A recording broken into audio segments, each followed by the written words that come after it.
और स्विट्जरलैंड के बर्डनस्टॉक रिजॉर्ट में अमेरिका और ईरान के बीच हुई उच्च स्तरीय वार्ता का पहला चरण संपन्न हो गया है और ये बैठक दोनों देशों के बीच हुए अंतरिम शांति समझौते को लागू करने और पिछले कई महीनों से जारी संघर्ष को स्थायी रूप से समाप्त करने के प्रयासों का हिस्सा है।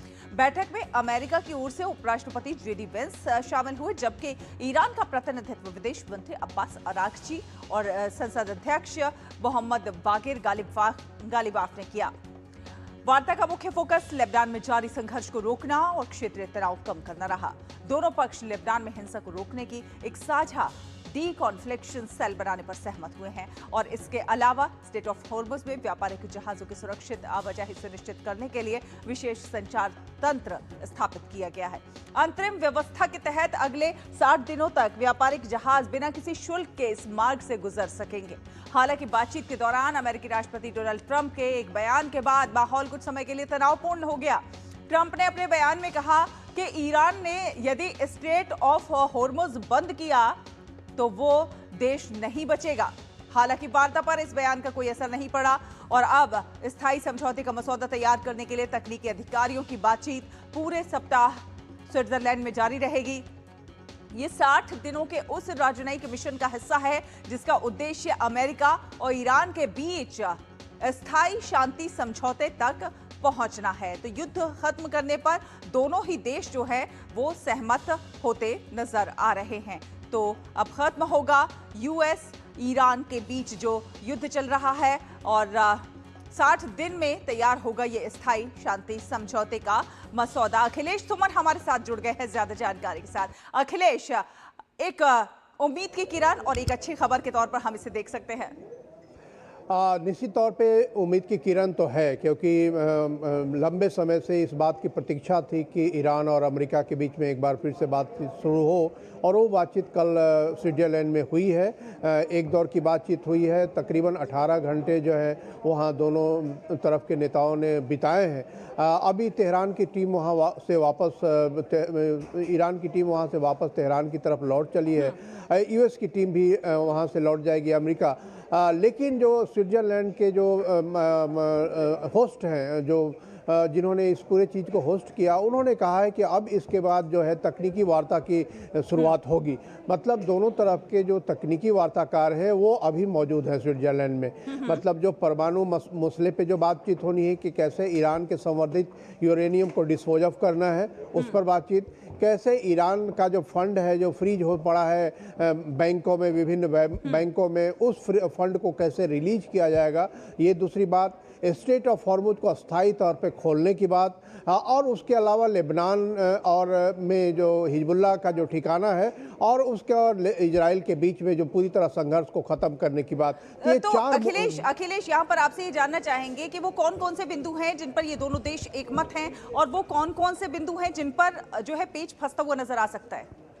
देखिए, निश्चित तौर पे अभी यह कहना बहुत ही मुश्किल है कि किस मुद्दे पर एकमत है, क्योंकि जिस तरीके से ईरान और अमेरिका दोनों की जो पोजीशनिंग होती है वो पोजीशनिंग लगातार इस मसले पर हो रही है कि स्टेट ऑफ हॉर्मुज़ की क्या स्थिति है, हिजबुल्लाह और इजराइल के बीच की क्या स्थिति है। उसके अलावा जो है जो ईरान जो न्यूक्लियर संवर्धित यूरेनियम है उस यूरेनियम को डिस्पोज ऑफ करने की बात है। और उसके बाद देखिए जो ईरान का मिसाइल कार्यक्रम है, तो अभी तक सैद्धांतिक रूप से ईरान ने कहा है कि वो कोई न्यूक्लियर बम नहीं बना रहे हैं। ये एक बात है, कह सकते हैं कि ईरान और अमेरिका के बीच में ये एक संकेत है कि न्यूक्लियर बम नहीं बनाएगा, लेकिन वो संवर्धित यूरेनियम को कैसे ख़त्म करेगा। अमेरिका का अभी भी ये कहना है कि संवर्धित यूरेनियम जो है अमेरिका को अमेरिका को देनी चाहिए। ईरान ने कहा है कि वही यहीं पर ख़त्म करेंगे, ईरान के अंदर ख़त्म करेंगे।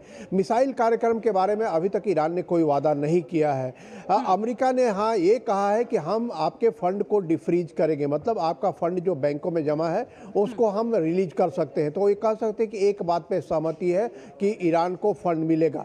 तो ये सारी शर्तें जो है वो इस बात पर निर्भर करती है कि कैसे ईरान मानता है और किस तरीके से जो है हिजबुल्लाह और इजराइल के बीच में लड़ाई खत्म होती है। अखिलेश, इजराइल का रुख अभी तक क्लियर नहीं है। इजराइल जो है वो अभी भी आंखें दिखा रहा है, वो कह रहा है हम स्वतंत्र देश है, हम जो चाहे वो कर सकते हैं।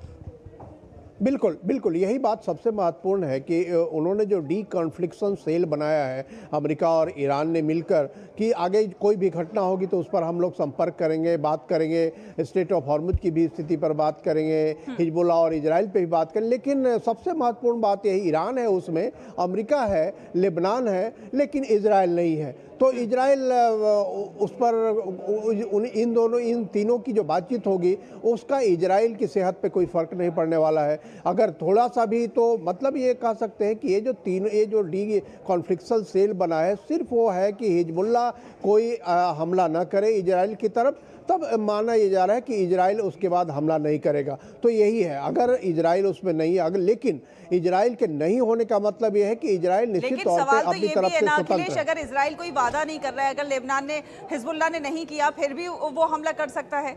निश्चित तौर पे देखिए, इजराइल की जो पूरी रणनीति है, इजराइल की रणनीति है कि लेबनान के अंदर एक उनको ज़मीन चाहिए। एक उन्होंने अपनी सीमा रेखा बनाई है कि वो एक बफर जोन के रूप में डेवलप करना चाहते हैं। तो उस बफर जोन को जैसे ही वो पूरी तरह कब्जा करने की कोशिश करेंगे, तो उस पर हिजबुल्लाह का क्या स्थिति होगी, यह बात है बहुत महत्वपूर्ण होगी। तो देखिए, अभी यह कुछ भी नहीं कहा जा सकता कि किस हद तक सहमति बनी है, और जब तक इजराइल से खास बातचीत नहीं हो जाती है या इजराइल अपनी पूरी मंशा जो जाहिर नहीं करता है, तो इस मसले में नहीं कह सकते कि वेस्ट एशिया में शांति होगी। हाँ, निश्चित तौर पे कह सकते हैं कि स्ट्रेट ऑफ हॉर्मुज़ के खोलने की बात है, जो संवर्धित यूरेनियम की बात है, वो उस मसले पर कोई सहमति हो सकती है। ईरान के फंड को डिफ्रीज करने के मसले पर सहमति बन सकती है। चलिए, बहुत धन्यवाद अखिलेश, ये तमाम अपडेट साझा करने के लिए।